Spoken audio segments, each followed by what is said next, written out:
Hey, welcome back to Milton Daily Homes. Chuck here. We got a list of 13 properties in total, 12 on the Treb system, one more on the Oakville Milton. And so we've got a guest star today to help me explain a very key concept. And then we're also going to talk a lot about how things like what to look for when you venture out of the urban area, and in general some of the tools you can use. So Farmstead is 409. It's a townhouse. It's about 1,500 square feet, and there's no pictures yet.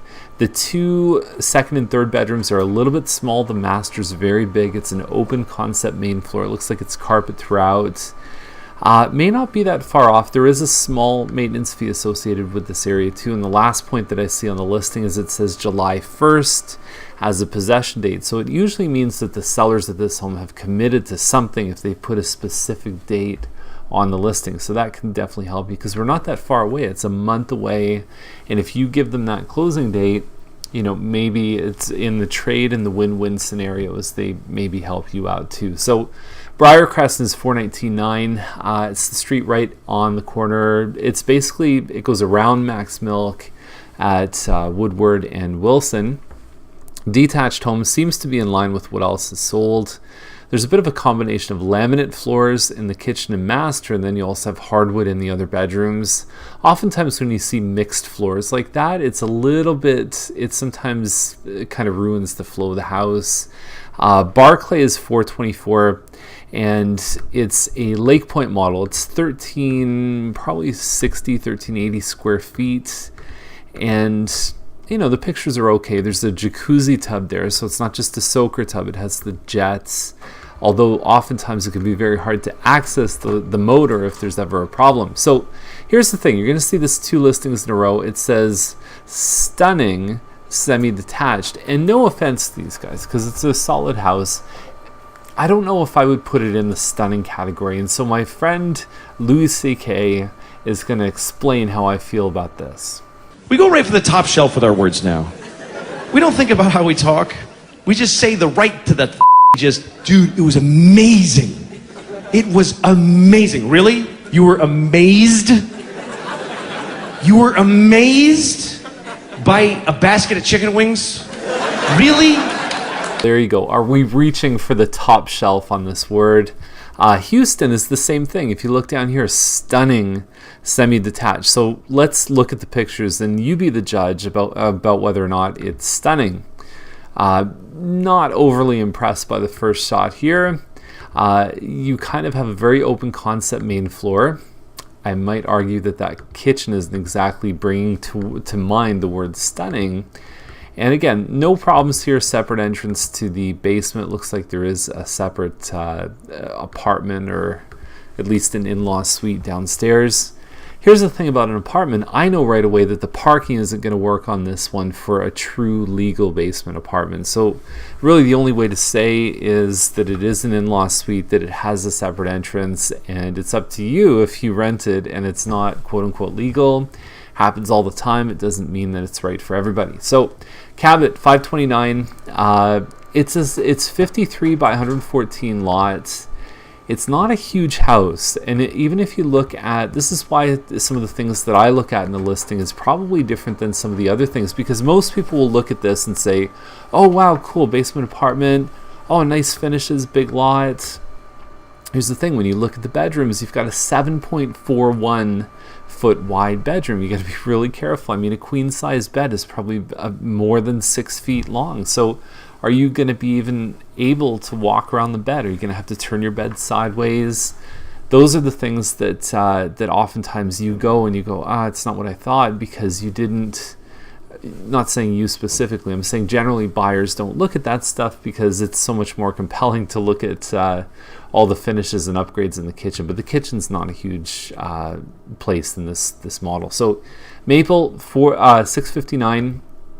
There's only a couple photos here, and there's really not any homes that have a Maple address. This is one of probably a handful. I could count on one hand the number of homes that actually have the Maple address, aside from the condos down the street. Cool location in the sense that you walk down the road, you can go to the movie theater, go to the gym, restaurants, golf town.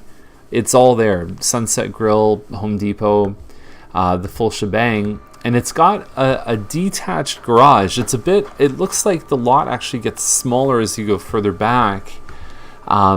I like when the garage is out because then you're not having that L-shaped design on the main floor, that you're working around the garage as you actually have a more open concept plan. More than 2,500 square feet at $659 is starting to look better. I think they listed this one last year at $700, and I knew right away they were shot in the water. Ramshaw is about 2,400 square feet. It's on a 56-foot wide lot, which they just don't make anymore.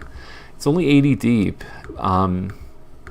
Anyway, they have a basement apartment here. The one thing it says is basement's rented for $800. You got to figure out if there's a lease agreement in place. If there is, you as the new owner cannot interfere with that. You've got to let the tenants stay. If the lease says they can stay till October, they can stay till October. There's not much you can do about that.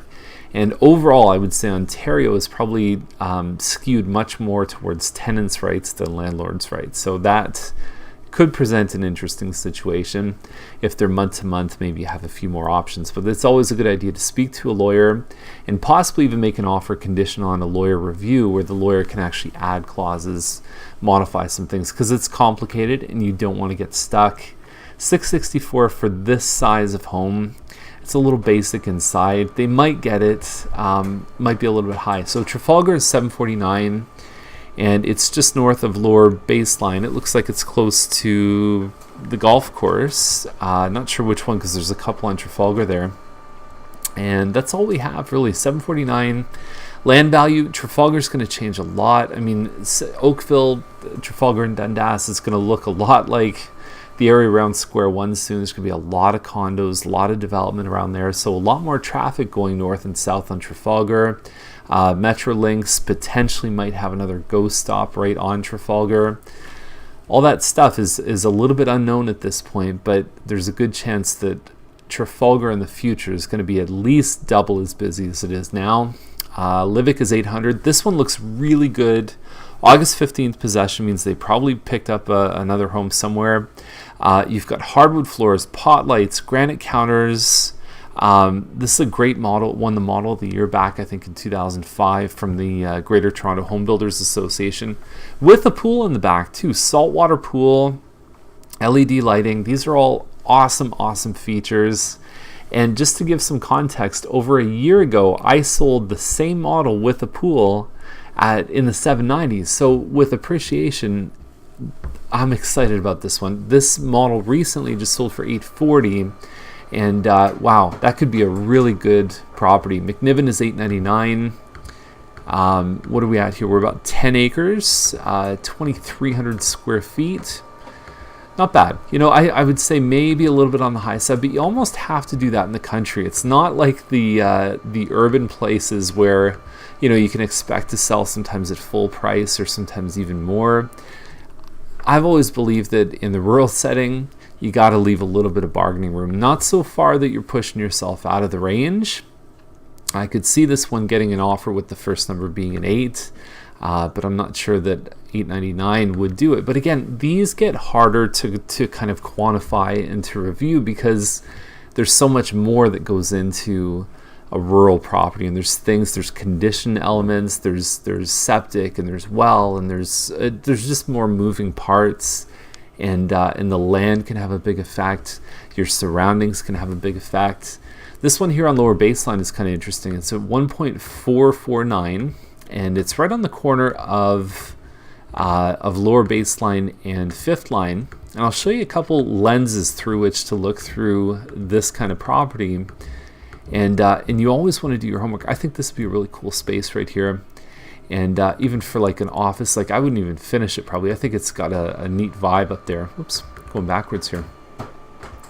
So anyway, if you go to, what's the first one we're gonna check out? So here it is. So this is the GIS map that I post a lot in Daily Homes. The property is actually right here. So you've got conservation land right in this little mix, this little orange part right here. That can reduce or eliminate some of your possibilities for development. You also have a little bit of greenbelt right here.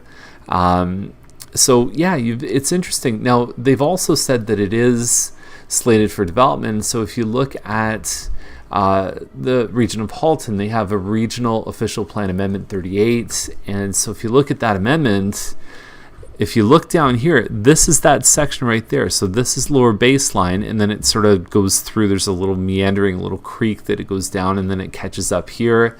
Eventually becomes Eglinton in Mississauga, but it's right on this corner here. The yellow stuff is scheduled for, I mean, if you scroll down, it says urban area. So believe it or not, that could be urban homes. There could actually be development there. Obviously, they're doing the stretch now from Louis Saint Laurent to Britannia, and that's going to take many, many years. And then by the time they get down here and do some of this development, it's anyone's guess how long it would take. There's the Trafalgar Metrolinx GO station potentially proposed. Nothing's finalized there. So those are some of the things that you can look at, tools that we've shown many times on Milton Daily Homes. Also wanted to show you something about the fourth lines, because this can confuse people, and I've had times where we've gone to meet a client at a house and they're in a completely different area than what you'd expect. So Halton Hills has a fourth line, and so fourth line comes down here and sort of comes, like, it joins up roughly where kind of between Home Depot and Walmart when you get to Milton. Now there's also a Nassagaweya fourth line, and that is right here. And so if you follow that one up, it basically takes you into Rockwood, joins up with Highway 7. So that's where this property is it's this fourth line. And so you'll see that in the description too. So please note, located in Nassagaweya, Milton, and then they've actually put some directions, which is smart because you don't want people driving to the wrong location. Your chances of selling your home become much less. So this is 6,100 square feet. It's a very nice looking home. It's about half the price of that one that we just saw on the brow of the escarpment yesterday. A little bit smaller piece of land. Obviously, you don't get the premium for being that close to town. I mean, almost every 5 minutes that you drive away from Milton, you're basically looking at, I would say, between $50,000 and $100,000 less, right? So each side road that goes up 10, 15, 20, you start to see the prices start to go down because people don't want a half-hour drive to just get on the highway before they do anything else, unless they work in Guelph, which is an option there too, because it's actually closer to Guelph than it is to Milton. So anyway, if you have any questions, give us a call. If you want to see anything in this list, we'd be glad to show it to you. And of course, we run tours 7 days a week. You can sign up there at miltontourofhomes.com, or like I said, just at that link. Have a great day. We'll see you tomorrow.